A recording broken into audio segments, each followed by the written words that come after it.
ময়মনসিংহের ভালুকা উপজেলায় বিএনপির ভারপ্রাপ্ত চেয়ারম্যান দেশনায়ক তারেক রহমান ঘোষিত রাষ্ট্র কাঠামো মেরামতের ৩১ দফা তৃণমূল পর্যায়ে পৌঁছে দিতে ১ নম্বর উথুরা ইউনিয়নে অনুষ্ঠিত হয় উঠান বৈঠক।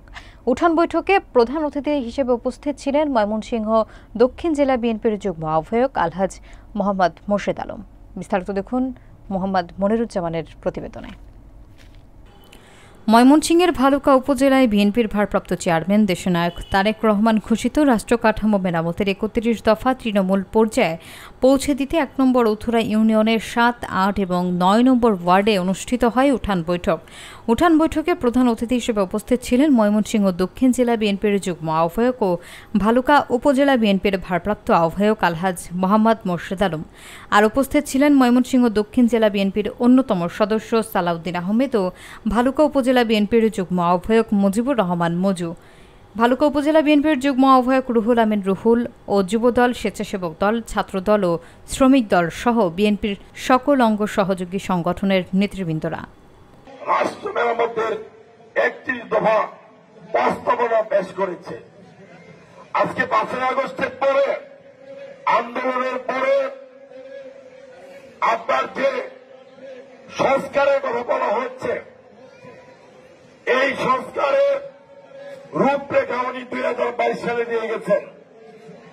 আজকে সংস্কারের নামে বিভিন্ন দল নির্বাচন পেছানোর জন্য বিভিন্ন কৌশলে, বিভিন্ন কায়দায় এদেশে একটি নির্বাচিত প্রতিনিধি দ্রুত সময়ের মধ্যে রাষ্ট্রের দায়িত্ব পালন যাতে না করতে পারে, সুবিধাবাদী এবং ফ্যাসিস্ট যারা এই ১৫.৫ বছরে বাংলাদেশের মানুষদেরকে বিভিন্নভাবে নির্যাতন করেছে, জমি দখল করেছে, চাঁদাবাজি করেছে, অন্যায়ভাবে মানুষকে কষ্ট দিয়েছে।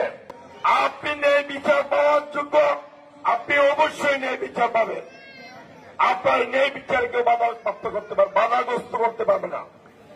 আমাদের দলের নেতা কর্মী, যদি বিএনপির কোন নেতা, বিএনপির কোন কর্মী বিএনপির নাম ব্যবহার করে আপনাদের জমি দখল করে, চাঁদাবাজি করে, সন্ত্রাসী কর্মকাণ্ড করে আপনাদের কাজে বাধা প্রদান করে, তাহলে আপনারা আমাদের এখানে যারা আছে তাদেরকে জানাবেন।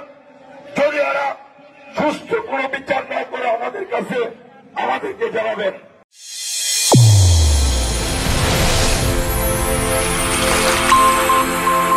চ্যানেল A1 হৃদয়ের স্পন্দন।